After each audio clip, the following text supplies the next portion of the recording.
नमस्कार, आपका बात 25 में स्वागत है। और बात 25 में हम फिर लौटते हैं कई दिनों के बाद में कि शेयर बाजार में क्या हो रहा है, शेयर बाजार की गति कैसी है, आगे क्या होने वाला है, पिछले दिनों क्या हुआ है। अब जो है वो निफ्टी कहाँ जाएगा, बैंक निफ्टी कहाँ जाएगा, सेंसेक्स कहाँ जाएगा, इसकी क्या संभावनाएं हैं। तो इस पे बात करने के लिए जो है हमारे पुराने मित्र और जो है वित्त और शेयर मार्केट के जो विशेषज्ञ हैं, श्री शशांक भारद्वाज, उनसे ये गूढ़ विषय समझने का प्रयास करते हैं। शशांक जी नमस्कार, नमस्कार। नमस्कार, नमस्कार। तो शेयर मार्केट में क्या हो रहा है शशांक भाई, पिछले हफ्ते और इस हफ्ते में आज तो भी क्या रहा, आगे क्या रहेगा, इसका मोटा मोटा आपका क्या आकलन है? ये कहाँ जाने वाला है? और कुछ लोग तो कह रहे हैं कि जो है वो निफ्टी पता नहीं 30-40 हजार हो जाए। तो उसका उसका उसमें आपका क्या विचार है उसका? शेयर बाजार पिछले सप्ताह अच्छा था। हम्म। 22,000 निफ्टी के ऊपर हम्म। पांचों जो ट्रेडिंग सत्र होते हैं उसके ऊपर उसने बंदी दी। जी। इसका अर्थ है कि मार्केट 22,000 के जो स्तर है निफ्टी के, हम्म। उनको एक सहज भाव में ले रहा। अब वो एक मानसिकता बन गई है कि 22,000 में मार्केट बहुत महंगा नहीं है, इसलिए वहां जी। से वो गिरे नहीं। नहीं तो सामान्यतः ये होता था कि लोगों को लगता था कि मार्केट काफी बढ़ गए, 22,000 हम्म। निफ्टी हो गई, 22,000 निफ्टी हो गई, अब कितने जी। बढ़ेगी। तो एक बिकवाली आ जाती थी। पर जी। पिछले सप्ताह ऐसा नहीं हुआ। तो इसके आधार पर हम कह सकते हैं कि मार्केट में तेजी बनी रहनी चाहिए। हम्म। आम चुनाव भी अब बहुत दूर नहीं है, और हम्म। जैसे कि संभावनाएं जताई जा रही हैं कि मोदी जी फिर से आएंगे, हम्म। तो जितनी जल्दी चुनाव हो जाए और मोदी जी आ जाए, उतना ही भारत की अर्थव्यवस्था, भारत और शेयर बाजार तीनों का भला है। तो अब तो बाजार इसी दृष्टिकोण से चीज़ों को ले रहा है, इसीलिए बाजार में एक स्थायित्व बना हुआ है। थोड़े बहुत हम्म। 100-200 निफ्टी ऊपर नीचे होते रहेंगे, वो तो शेयर बाजार की प्रवृत्ति है। लेकिन हम्म। शेयर बाजार में लोग थोड़ी दीर्घकालीन अ, तेजी को देख के इन स्तरों पे भी निवेश कर रहे हैं। ये जी। प्रवृत्ति देखी जा रही है। धन्यवाद। हम्म। तो इस तरह से जितनी भी रेटिंग एजेंसीज हैं, जो कि दुनिया भर में जितनी भी एजेंसीज हैं जो कि इन्वेस्टर्स को एडवाइस करती हैं, देशों को एडवाइस करती हैं, पेंशन फंडों को उनकी जो है वो मान करके भारत में इन्वेस्ट करते हैं, तो वो तो सब पॉजिटिव ही दे रहे हैं। और इसमें बीच बीच में ये भी बात आती है कि अगर जो है वो चुनाव में मोदी जी वापस आ गए तो शेयर मार्केट कहाँ पहुंचेगा। वैसे ये बात सुन करके हमारे बहुत सारे विद्वान मित्र बड़े उद्वेलित हो जाते हैं, परेशान हो जाते हैं।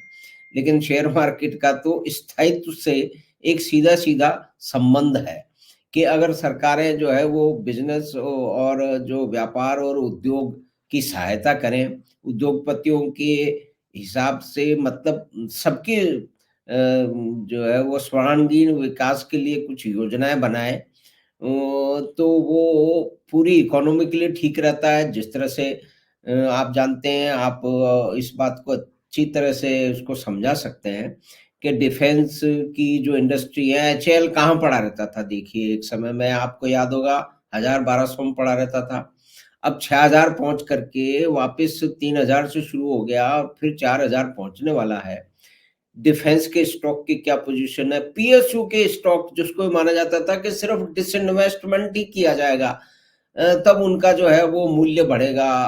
बीडीएल हो, भारत इलेक्ट्रॉनिक्स हो, यानी कि दुनिया भर की शिपिंग कॉरपोरेशन हो, तो मतलब स्थायित्व और जो बिजनेस फ्रेंडली जो नियम कायदे हैं, जिससे कि विकास हो, उसमें व्यापार बढ़े, सरकार को जो है रेवेन्यू अधिक आए, लोगों को रोजगार मिले, तो उससे ये मिला-जुला मामला है। तो उसपे आपका क्या कहना है? क्योंकि हमारे बहुत सारे मित्र जो बड़ी प्रखर किस्म के विद्वान हैं, एक विशेष रुझान के विद्वान हैं, वो बड़े परेशान हो जाते हैं। और वो ये भी कहते रहते हैं कि शेयर मार्केट से गरीब का भला नहीं होता। तो जब मैंने उनको बताया कि महाराज आप ये कैसे कह सकते हो? क्योंकि LIC of life insurance corporation of India one of the biggest investor in the share market, और वो 30-40 हजार करोड़ रुपए हर साल में शेयर मार्केट से कमा लेता है। तो आपकी ये अवधारणा कि शेयर मार्केट से गरीबों का भला नहीं होता, ये ध्वस्त हो जाती है। तो कृपा करके इस पे आप अपना एक आकलन बताएँ। वामपंथियों का जो आर्थिक ज्ञान होता है ना, उसका हाँ। ईश्वरी स्वामी होता है। जैसे उर्दू में माशाअल्लाह कहते हैं, तो अपन तो उर्दू के शब्दों का प्रयोग नहीं करते, इसलिए मैंने कहा कि हुँ, ईश्वरी स्वामी होता है। अगर हुँ, इनका हुँ। आर्थिक ज्ञान रहता ही ना, तो ये कहीं भी आर्थिक रूप से असफल सिद्ध नहीं होते। जहाँ-जहाँ इनका शासन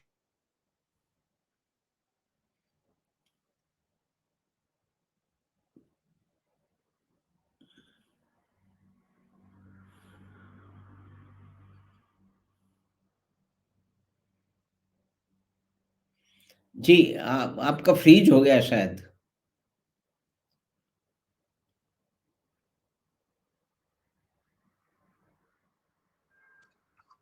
हाँ, हाँ। तो जहाँ इनका शासन रहा, वहाँ पे आर्थिक दुर्दशा रही। तो आर्थिक विषयों पे बोलने का इनका अधिकार नहीं, क्योंकि जिस सिद्धांत का ये अनुपालन करते हैं, उसकी हुँ, आर्थिक अ, जो धाराएँ हैं या उसमें जो आर्थिक विचार है, वो होते हैं, यथार्थवादी नहीं हैं। जी। तो अगले हफ्ते को या कि आगे के महीने को, यानी कि सीखिए कि मार्च जो है वो फाइनेंशियल हमारे ईयर अगर क्लोजिंग हम भी है। अपने धर्म या संस्कृति की बात करें, तो हमारे यहाँ लक्ष्मी की पूजा की जाती है। अर्थात हम धन को जी, अच्छा मानते हैं और मानते हैं कि धन अच्छी स्वभाव या अच्छे वृत्तियों से बड़ा लाभ देता है। तो हम तो इस दृष्टिकोण जी। से विचार करने वाली संस्कृति के लोग हैं। तो और हुँ, इनकी जो वामपंथ की विचारधारा, वो तो आयातित है। तो इनकी आलोचना से कुछ होना जाना नहीं है। ना इनको शेयर बाज़ार की समझ है, ना इनको अर्थव्यवस्था की समझ है, किस तरह धन का वितरण होता है ये कुछ जानते नहीं हैं। तो इनकी हुँ। आलोचना का तो हम उत्तर तथ्यात्मक देते ही हैं, और चूँकि वो एक ढकोर संघ की बातें होती हैं, तो इसलिए उनका कोई महत्व नहीं है। जी, बिल्कुल सही। हाँ, और तो ये रही अगले बात हफ्ते में और इस एलआईसी की, महीने में हाँ, जी। हाँ, तो एलआईसी ने, मुझे जहाँ तक पता है कि इस वित्तीय वर्ष में 2 लाख करोड़ रुपए का लाभ कमाया है। तो आप हुँ, विश्वास कर सकते हैं। और मैं वामपंथियों से ये पूछता हूँ कि आपका भी तो जीवन ढंग से ही चलता है। मैंने तो आज तक एक वामपंथी ऐसा नहीं देखा, जो मात्र इतना ही कमाता हो जिससे वो 2 समय की रोटी खा सके। सब पूरी सुविधा के साथ रहते हैं, और बाकी लोग को भाषण पिलाते रहते हैं कि सड़कें नहीं बननी चाहिए, तो अ, ऋण लेके कोई कार्य नहीं होना चाहिए। अब एक वामपंथी का मैं वीडियो देख रहा था, उस मूर्ख ने कहा हुँ, कि हर भारतीय पे, उसका नाम मैं भी बता देता हूँ, मनीष रिबॉन के नाम से वो लिखता है और हुँ, सोचता है कि बड़ा विचारक है। हुँ, अर्थशास्त्र उसको आता नहीं। लिखता है कि आप ऋण लेके सड़क बना रहे हैं, हर भारतीय पे इतना ऋण है। अरे मूर्ख! 2 ही विकल्प है ना बनाने का, या तो हम धन इकट्ठा करके 10 साल के बाद सड़क बनाएँ जब धन इकट्ठा हो जाए, या अभी सड़क बना लें और 10 सालों में उसका पैसा दें। तो अगर अभी सड़क बनाएँ और 10 सालों में उसका पैसा चुकता करें, तो वो 10 साल तो हमें सड़क का लाभ मिलेगा ना। देश की जनता को लाभ मिलेगा, जिस क्षेत्र में वो बनेगी, वहाँ का विकास होगा। तो अब आर्थिक ज्ञान उसको है नहीं, तो कुछ भी बोलो। तो इन वामपंथियों की चिंता हमें नहीं करनी चाहिए। अच्छा बिल्कुल। शेयर बाज़ार संपत्ति का सृजन करता है, और वो पैसा सभी के मध्य बँटता है। ये एकदम लोकतांत्रिक और समानता की व्यवस्था है शेयर बाज़ार। आपको किसी ने रोका है कि आप रिलायंस का शेयर मत खरीदो? खरीदो। अगर मुकेश अंबानी कमाएँगे, तो आपने जितना पैसा का शेयर खरीदा, आपको भी उस अनुपात में लाभ मिलेगा। तो ये तो एक धन वितरण की सबसे अच्छी व्यवस्था है, पर इन्हें ज्ञान है नहीं। गरीब का भला कैसे होगा? गरीब का भला, ये गरीब बोलते हैं, हम निर्धन बोलते हैं। हुँ, हुँ, निर्धन का भला मात्र तभी होगा जब उसके पास आर्थिक संपन्नता आएगी। आर्थिक संपन्नता कहाँ से आएगी? धन देने से नहीं आएगी। अगर धन बाँट के ही सबको धनी बनाया जा सकता था, तो विश्व में कोई निर्धन रहता ही नहीं। और ये जी, जी। कम्युनिस्ट राष्ट्रों में जो अ, निम्न स्तरीय जीवन जिया जा रहा है, हुँ, हुँ। उत्तर कोरिया हो, जब चीन वैसा राष्ट्र था, या पूर्वी जर्मनी जहाँ आप रहे हो, हाँ जी, हाँ, तो मैं कई वहाँ बार का रहा हूँ वहाँ। हाँ, रहन-सहन का स्तर आप देख सकते हो कि उनके जो पड़ोसी थे, पश्चिम जर्मनी, दक्षिण कोरिया, वहाँ पे किस तरह का स्तर है। वामपंथ का सबसे धुर विरोधी अमेरिका माना जाता है। अमेरिका में आप जीवन स्तर देख लीजिए लोगों का। तो कैसे माना जाए कि वामपंथ एक अच्छी प्रणाली है जो सभी को अच्छा जीवन देती है? गरीब का लाभ तभी होगा जब उसको अवसर मिलेंगे, उसके साथ भेदभाव नहीं होगा, उसके लिए शिक्षा की व्यवस्था होगी, तब पता चलेगा। पूँजी होगी, तब पता चलेगा या तो उसके परिवार के बच्चे पढ़ लिख के अधिक धन कमाने लगेंगे, या कुछ कोई व्यापार वो करेगा, वहाँ उसके पास धन आएगा। किधर से निर्धन धनी बनेगा? और कोई उपाय है क्या? बिल्कुल नहीं है। पर ये वामपंथी एक पीटी-पिटाई अवधारणा को लेके कुछ भी बोलते हैं। तो इनकी बातों पे ध्यान देके, उसका प्रत्युत्तर दे के हम इनका मुँह बंद कर सकते हैं। इसमें हमें कोई संदेह नहीं। माधव जी। जी, जी। तो एक तो विशेष बात हम फिर से दोहरा देते हैं कि हाँ, हम भी जो भी कोई बात करेंगे, किसी शेयर विशेष के बारे में बात करेंगे, किसी क्षेत्र के बारे में जो है वो बात करेंगे। तो वो एक बातचीत है, जो कि जानकारियाँ जो उपलब्ध हैं उसके ऊपर है। ये कोई भी इन्वेस्टमेंट की एडवाइस नहीं है। और किन्हीं को भी उस बारे में विशेष इन्वेस्टमेंट करना है, निवेश करना है, तो अपने जो है वो जो वित्तीय सलाहकार से अवश्य बातचीत करके फिर ही उसके बारे में निर्णय लें। तो रिलायंस की आपने बात की, तो रिलायंस तो इसमें धीरूभाई अंबानी और रिलायंस तो इसमें पायोनियर हैं कि उन्होंने जो पान-बीड़ी विक्रेता थे, खोमचा लगाने वाले थे, उनको भी शेयर मार्केट में रिलायंस का अंशधारक बना दिया। और अब उनका एक नया शेयर चल रहा है जियो फाइनेंशियल्स, जिसने पिछले 2-3 दिन में काफ़ी धुआँ-चौकड़ी मचाई है। तो उसके बारे में आपका क्या अनुमान है और आगे आने वाले समय में उसका क्या आकलन रहेगा? इसके बारे में आप जानकारी, क्योंकि एक बताया जा रहा है कि एक नया एक एक अवसर है कि जिन लोगों ने पहले एक एक नया रिलायंस खड़ा हो रहा है। मतलब उसका अंश खड़ा हो रहा है और वो काफ़ी उसमें संभावना है, तो उसपे आपका क्या आकलन है?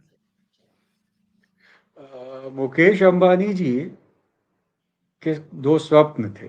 एक हुँ, टेलीकॉम की एक बड़ी कंपनी बनाना, और एक जी, वित्तीय उत्पादों की एक बड़ी कंपनी बनाना। तो जी, टेलीकॉम तो उन्होंने रिलायंस जियो में बना दी, हुँ, और आप भी देख रहे हैं कि कितनी बड़ी कंपनी बन चुकी है वो।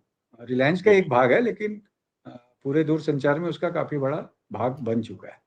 जी, और अब वो वित्तीय संस्थान के रूप में रिलायंस जियो को लाए हैं, जिसके माध्यम से विभिन्न वित्तीय सेवाएँ प्रदान करेंगे।